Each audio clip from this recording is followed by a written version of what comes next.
Tantas veces me mataron, tantas veces me morí. De cada experiencia que transita el conjunto de la población mundial, sin dudas que surgen aprendizajes colectivos y miserias individuales que estaban larvadas y en circunstancias determinadas afloran, mostrando el llamado, entre comillas, factor humano, que muchas veces con ese deseo moral intentamos que siempre sea positivo, aunque no sea así. Como si los hombres y mujeres basaran en sus creencias el accionar cotidiano y no en el pleno reflejo de supervivencia que a veces es colectivo y muchas veces es la preservación individual. De todas formas,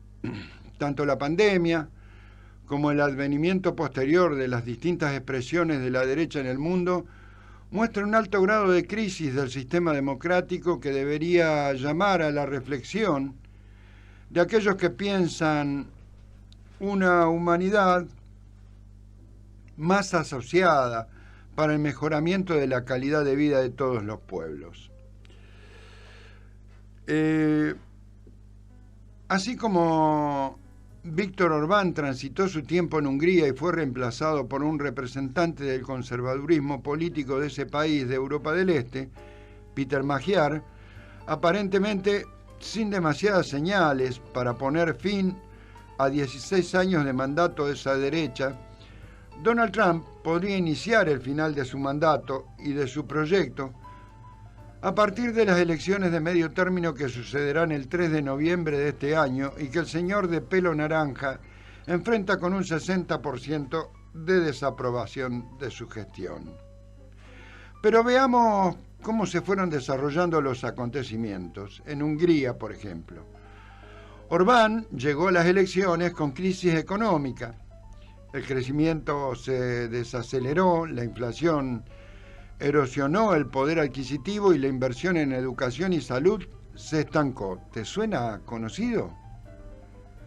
La asignación de recursos basada en la lealtad política en lugar de la eficiencia redujo la competitividad del país. También hubo una captura institucional, generando la debilitación sistemática de los controles judiciales y mediáticos,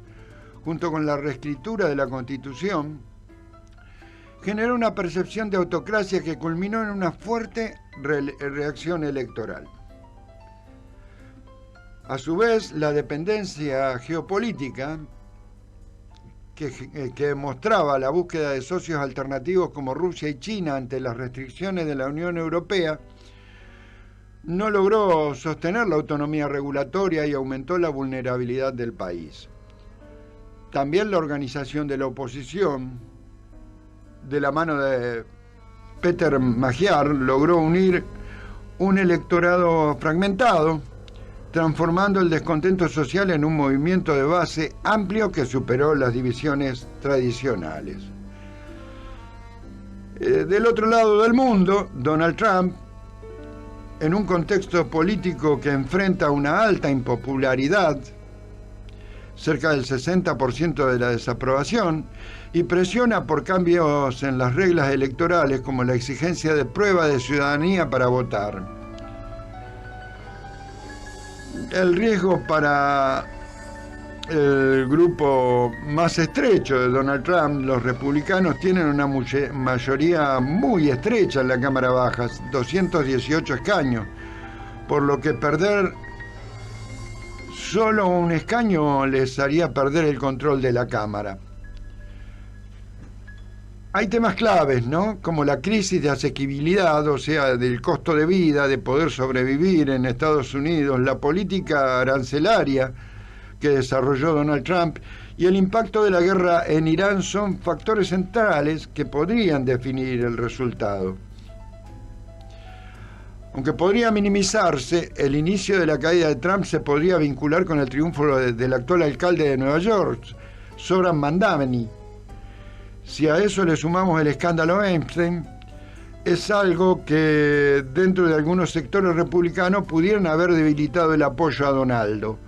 y consolidado el ataque demócrata con respecto a las acusaciones de pedofilia que el amigo de Trump arrastra y que algunas fotografías comprometen al presidente norteamericano. Un cóctel peligroso para cualquier aspiración de reelección o de legitimación de la palabra de Trump, sobre todo porque la impunidad del entorno Trump, las sospechas de corrupción y el accionar autoritario de Donaldo con los inmigrantes, ante la aparición en escena de Peter Thiel y Palantir, que proveyó de tecnología de inteligencia artificial a la ICE o ICE para su cacería y deportación de los Estados Unidos. En cuanto a las acciones bélicas que obviaron al Congreso en los casos de Venezuela, Israel, Ucrania y actualmente Irán,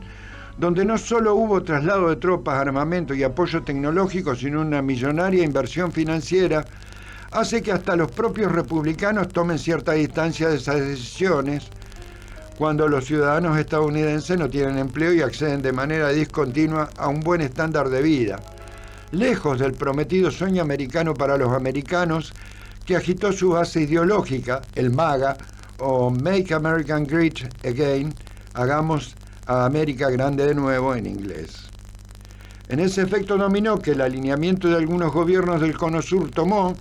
el caso de Javier Gerardo es el más evidente, que a la vez que Trump se cae, la libertad avanza, se cae en el mismo sentido. Y hasta diría con los mismos argumentos que Orbán y que Trump. A su vez, hay un gran círculo rojo transnacional cuya lealtad es lábil cuando se ponen en riesgo sus intereses al tambalear los gobiernos como el de Trump o de Javier Gerardo. Son lo que quedó abroquelado y que resiste la disolución del globalismo económico, cultural y político de fines del siglo XX hasta nuestros días en el siglo XXI. Necesita ganar tiempo, ya sea para reacomodarse al nuevo orden mundial, que sin dudas pretenden digitar, ya sea en los movimientos soberanistas, multilateralistas o continentalistas, si no prospera la expectante tecnomonarquía que Palantir difundió en su decálogo, pero que no son los únicos que ponen en duda un futuro cercano democrático para el planeta. Así como un proceder calcado de Orbán o Trump, Javier Gerardo arrastra las rémoras políticas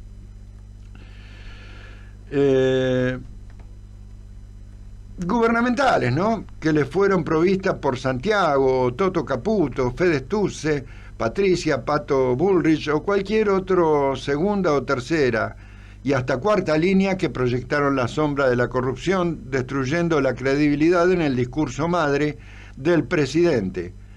que venía a destruir a la casta. Lejos de eso, solo la ha reemplazado de una manera más burda y ningún pretendido discurso tecnocrático económico recupera la pérdida de expectativa socioelectoral de la Libertad Avanza, que vía X festeja como logro el despido de un trabajador estatal cada 18 minutos de su gobierno. Dos frases que sonaron fuerte como advertencia, una en las redes sociales y otra en las calles de los barrios de la periferia. Se suele leer que cuando un payaso se muda a un palacio, no se convierte en rey, el palacio se convierte en un circo. Evidentemente que los payasos que ingresaron a la Casa Rosada, lejos de transformarla en un circo, han sido tan tristes, tan perversos, que se parece más a la cueva de Alí Babá. Y solo es cuestión de tiempo para verlos desfilar, ebrios de impunidad que nunca es eterna, y que a pesar de postular la independencia de poderes, han avasallado desde el primer pacto tácito de no agresión fundado en la convivencia democrática allá por 1983, en nuestro país, hasta la Constitución Nacional Argentina y la discreta vida en las sombras de la familia judicial, obligándolos a un accionar abiertamente ilícito para cuidar su estatus. Por otra parte, la economía real no ha sido mejor, sino por el contrario, para la gran mayoría de los argentinos y argentinas, quienes, transitando la mitad del tercer año de gobierno de Javier Gerardo, no ven mejoría en su vida cotidiana y el discurso del crecimiento no se plasma en la distribución de la riqueza producida. Síntesis: Hay una gran transferencia de recursos financieros de los bolsillos de los trabajadores y ahora también de la clase media hacia los pocos concentradores de la riqueza. Resultado que se muestra con el malestar social en las calles y los indicadores que rondan el 72% cuando las consultoras preguntan si piensan que debe cambiar el gobierno en 2027. Decir quién o qué partido resulta evidente reemplazo de Javier Gerardo o La Libertad Avanza está verde, pero madurando en la cabeza, en el corazón y sobre todo en el estómago de la población que todavía no recupera su categoría de pueblo, pero que acelera la crónica de una muerte anunciada. Ante el peligro de la calma que precede la tormenta, los capitales extranjeros siguen sin anunciar inversiones productivas serias en nuestra patria. Ni el RIGI, ni las promesas, ni las condiciones sociales o laborales parecen garantizar la rentabilidad de inversores extralimítrofes por fuera de los papeles de endeudamiento de corto plazo y altas tasas ante los vencimientos consecutivos de deuda. Tampoco los convenios internacionales recientes como los de la Unión Europea o con Estados Unidos han logrado alguna mejoría, porque a sabiendas de que este gobierno miente de forma descarada y que desregulando destruyó o desfinanció el sistema de control tanto sanitario como de calidad, por lo que los organismos de control con los estados acuerdistas extreman los controles de carnes y granos por la posibilidad de contaminación animal y la negativa de consumir granos transgénicos. Y la exportación de combustibles fósiles no son la solución, sino otro lastre que fijan la crisis para los argentinos y argentinas. Mientras mienten para adentro, la falta de divisas que robustezcan las reservas hace que liquiden activos del Estado a precio vil, como las centrales eléctricas Los Hermanos Neus, o la logística de exportación de los peajes de rutas terrestres o vías navegables de la troncal Paraná-Paraguay, mal conocida como hidrovía, allá en Denul. La segunda frase es más sencilla y cotidiana. Estos nos van a dejar un barrilete de cemento que solo el peronismo podrá remontar.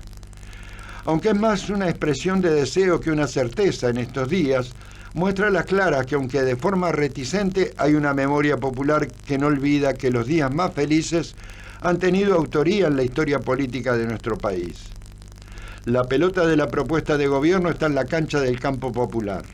No va a depender a mi criterio de un habilidoso al estilo Diego Maradona, sino más bien de un conductor o técnico con la capacidad de comprender